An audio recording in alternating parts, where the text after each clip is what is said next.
as another year concludes, we must do as we do best and discuss the good and the bad of Halloween Horror Nights 31. And I'll be honest with you, there's not much bad this year. There is a lot of good, a lot of positives, and a lot of the right direction.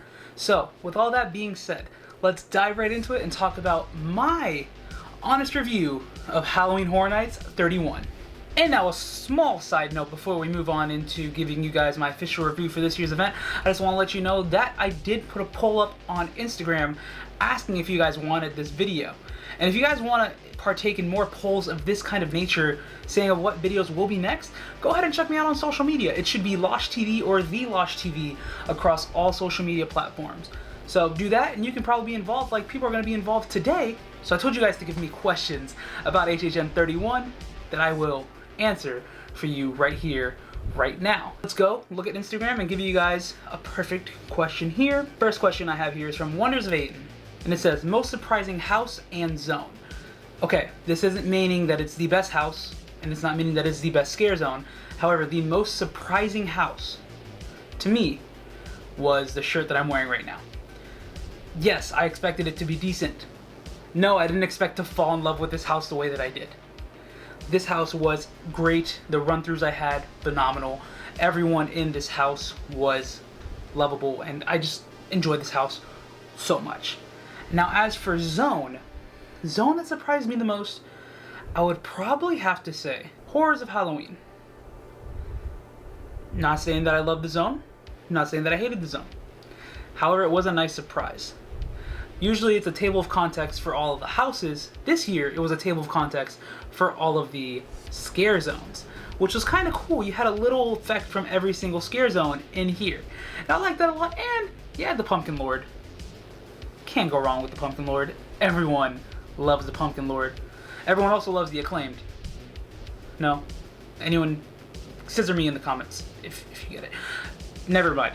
Anyways, next question will be shot in from Sam in Wonderland, and it says, best HHN food this year. That's a hard one because I didn't discover the Upside Down Horseshoe until like the end of the event, and that ended up being one of my favorites thanks to my friend Brandon for introducing me to that. But I have to say my favorite food item this year was right down Sting Alley, and it was the zombie brains, which was the fried cauliflower that was down in Sting Alley. So good.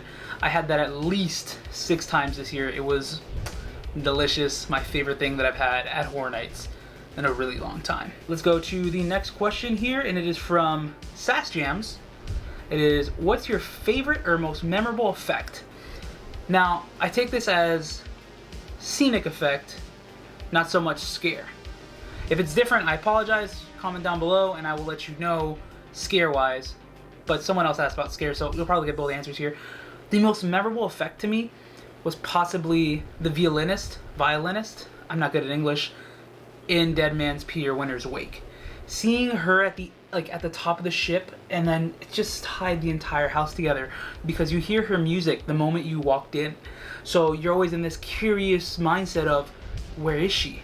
So being able to see her and just know that she's not so much there for a scare, but there for scenic is just a 10 out of 10. It made this house truly unforgettable, truly amazing. No Mercy 24. What property would you think would be a good match for Chucky next year? I'm gonna be that guy. I'll give you one answer, but I have more. They will be coming in January with my HHN speculation. I'm not speculating just yet, but just like No Mercy 24 said here, Chucky is coming to Halloween Horror Nights 32. It was announced on October 31st. Pretty cool. I like that. But a perfect pairing for Chucky would be Sydney. No, just me. I mean, Sydney, dolls. No? Okay, so if you guys don't want Cindy, I understand. Scream. It's what you want to hear. It's what I want. It's not gonna happen. Hopefully it does. But Scream. Give me Scream. You'll understand why in January. I have a whole mental thing for this. Sammy says 96. That's a fellow Woobro right there. He says, if you can only visit maze, so I guess you can only visit one maze all night, what would it be? I'll give you the answer to that when I give you my top 10. Best and worst smells in the houses. The worst smell, 100%. 100%. And you will know this smell as soon as I mention it. Monsters, to me, has the worst smell. You're gonna turn the corner and be in like the mummy catacomb room. Like it's, I don't know how to explain it that well. It's right after Mirror, Dracula, and then Wolfman. That churn right there, it just smells so bad. Don't know what the smell is. I'm just gonna say that it's death. That's what death smells like, because that's the only thing I can relate it to. But it was gross. And then as for best smell in a haunted house, I have to go back to Dead Man's Pier. Right after you walk past the first ship that you see, and then you, like the Rick Spencer ship, you turn into that little boathouse. It smells so nice in there. It smells like the ocean. I'm a huge guy that loves the ocean, so that scent, fantastic. Okay, we'll go over to our next question here, which is from Cheerful But Grim. This guy holds a special place in my heart. He was a grabber, sorry. But it says, did 2022 set the highest bar for food options, or was a previous year's menu your top pick? Now I have to say, in years past, I wasn't a huge advocate of most of the food booths. However, this year truly blew me away. It felt like a food event. This felt like Mardi Gras and Horror Nights had a baby, and that's what we got, which I'm not opposed to at all. I love the fact that we got to go and have all this food options. We had food in Sting Alley. We had food everywhere. And truly, I'm excited for that. I love that. The future is very bright when it comes to this, because we're just scratching the surface. SeaWorld. Scratching the surface of what we can do with food options. So I believe this year really set the bar. Mad Mal Pal Max said, the house that scared you the most versus the least impressive. Least impressive is a strong word. Well, it's two strong words put together. Because least impressive, as in scares, I would give it to Spirits of the Coven. Sorry, I did enjoy that house, but least impressive in terms of scares. Most impressive, most scares I ended up getting was in Universal Monsters. Or Blumhouse. Or The Weekend. It depended on the night. But least impressive in terms of scares, I'd have to give it to Spirits. Least impressive in terms of scenic, I'd have to give it to Hell Block Horror. Another question I have here, which is from Fearless Naya. It says, would another Weekend house and Stranger Things house make an appearance? I wouldn't be opposed to it. The Weekend After Hour Nightmare was probably one of the coolest houses, coolest experiences I've ever had at Horror Nights. So, all props to it. Bring it back. Stranger Things, bring it back. Whatever we can do. Both these questions are going to be from Chris Mandarita. The first one is, what would you like to see next year, house/scare zone? Well, I would like to see Chucky. I'm already getting it. Streetwise, I want to see a return to an all-night die-in type of street. A street where there's two completely different casts. Where there's one cast A, which can be in like color horror movies, which would be like your Friday the 13th, your Nightmare on Elm Street, or your Chucky, and then a black and white cast, which can be your Universal Monsters, so Frankenstein, Wolfman, Dracula, all that. That type of scare zone has been great, and the fact that they've never done it again kind of blows. So, something like that's something I would really like to see. Okay, and now Chris, to answer your second question, which is the final question that I'll be answering on here, it is, what are your top 10 houses and top 5 scare zones? Well, buckle up, buckaroo, because this is going to be fun. I'm going to start from 10 and then go to 1. And I'll give a brief description on why each one is placed where they're placed. 10, Spirits of the Coven.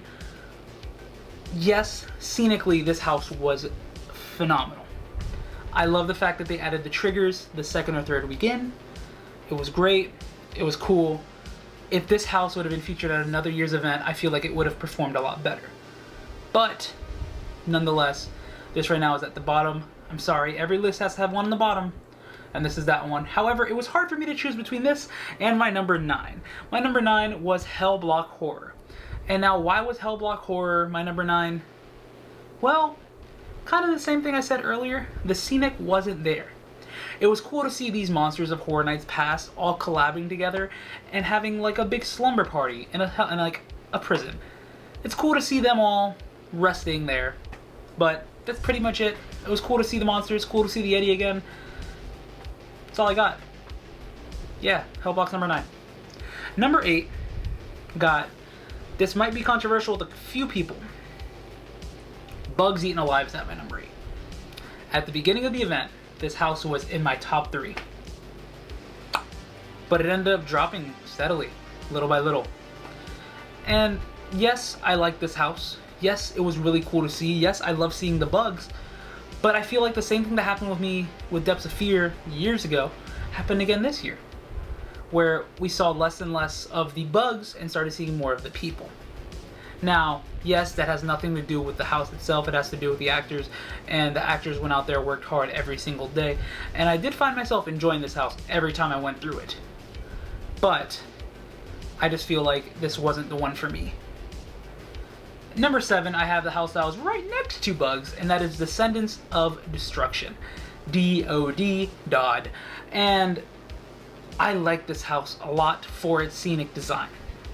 The fact that there was an entire subway like in there, crazy to me. It was so cool to see all those different set designs, the costumes. I wish they would have tried to tie this into something, because maybe then it would have done better for the lore. But to me, this looked a lot like Survive or Die, the Scare Zone from 26, as a haunted house. And if it would have confirmed that, I would have liked that a lot. But just seeing that, really cool house, really good scares. I think this house had probably the best scares altogether throughout the house over everything else, like throughout the event. Overall, this is probably the scariest house. But I got the best scares in other houses. Going to number 6, and it is Fiesta de Chupacabras. And I have to say, this house was literally a party every time I walked through it. One night, me and a group of friends went through this house, and we were the only people through this house, and we danced through it, like beginning to end. And all the ops were dancing. Some of the masked villagers were also dancing, but then coming at us like they were gonna get us. It was a really cool walkthrough, and I enjoyed this house. That literally moved this house up for me. It just takes that one walkthrough to make you really appreciate a house a lot more. Now we go to number 5, which it's a classic. Can't go wrong with it. Halloween. Halloween and Michael Myers are two things that I love to see at Halloween Horror Nights. Would I be opposed to him coming back next year? No. Do I want them to do the original movie again? No. Because I truly enjoyed the Sprung-Tet version of this house a lot more. However, I did appreciate the fact that they brought this back because it allowed a new set of eyes to go in through this house again. We haven't had this house since 2014, and we had it now again, but it was done really well. The scares were good. And Michael, every single time, you ran out at me. I liked it. I appreciated it. Thank you for all your scares. Now we go into the top 4, and this is where I have to say, this was the hardest thing for me because I really enjoyed all 4 of these houses for different reasons. But starting off with 4 is the shirt that I'm wearing right here. The Horrors of Blumhouse. Towards the end of the event, this house grew on me so much, but I have nothing negative to truly say about any of these houses in my top 4, I'm being honest. But the other 3 houses were just that much better to me. If this were truly just the Black Phone, I feel like it would have been really well. However, I enjoyed the fact that we got Freaky in here because it allowed that 2 sides of a coin, you know? We had the happiness and then we had the sadness, which is what you want in drama. So it was perfect. Perfect down to the last minute detail. I really enjoyed it, and I want more Blumhouse. After the one that we had a couple years ago, I wouldn't say it again, but give me more Blumhouse. I want more Blumhouse. Well, now we move to our number 3. And at the beginning of the event, and most of the event, this was my number 1. The only reason it fell down is because of walkthroughs I had of the other 2. And that is Dead Man's Pier, Winter's Wake. This was the most, possibly the most beautiful house I have ever walked through in my entire time of coming to Halloween Horror Nights. The set design was phenomenal. The scares were really well executed. The door guy.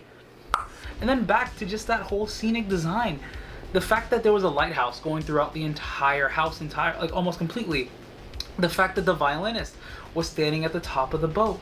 And it was so well done.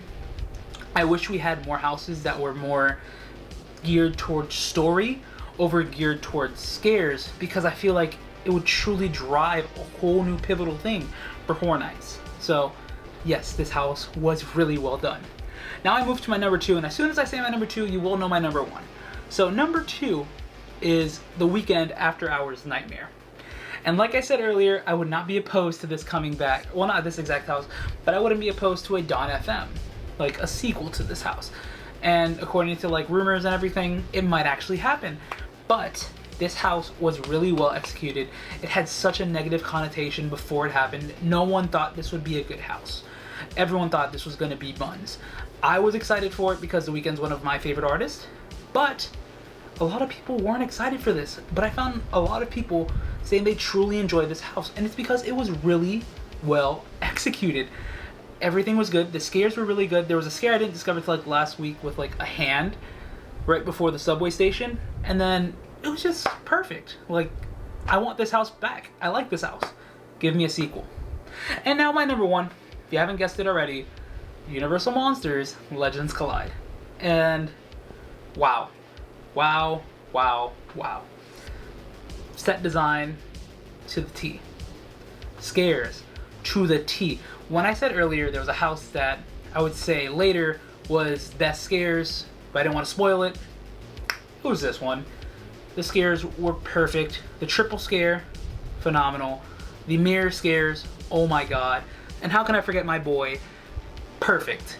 This house was perfect. I would possibly put this up there with a lot of the houses that I've gone through all time. This would probably rank on my top 15 houses ever. And I've been through close to 100. So top 15.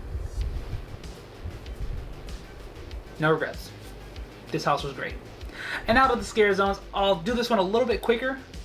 But 5, I will put, Conjure the Dark. 4, I would put Horrors of Halloween. 3, I would put, Scarecrow. 2, I would put Graveyard Deadly Unrest. And then 1, Sweet's Revenge. Grandpa, Cowboy, thank you guys for everything this year. But all in all, this year's event was great. I loved everything about HHN 31. I can't wait to see what they do next year. I truly like the fact that this year was a total cohesive theme. And like I said, I really hope next year's event takes from this and runs with it. So thank you guys so much for tuning in. I know I didn't do much during haunt season, but I promise you, you will have more content from me. That's a guarantee. If you already haven't done so, give this video a thumbs up. Comment down below what you want to see next from us, because as you see it in this video, we will do the interactions. Subscribe if you guys already haven't done so. And stay excellent, my dudes.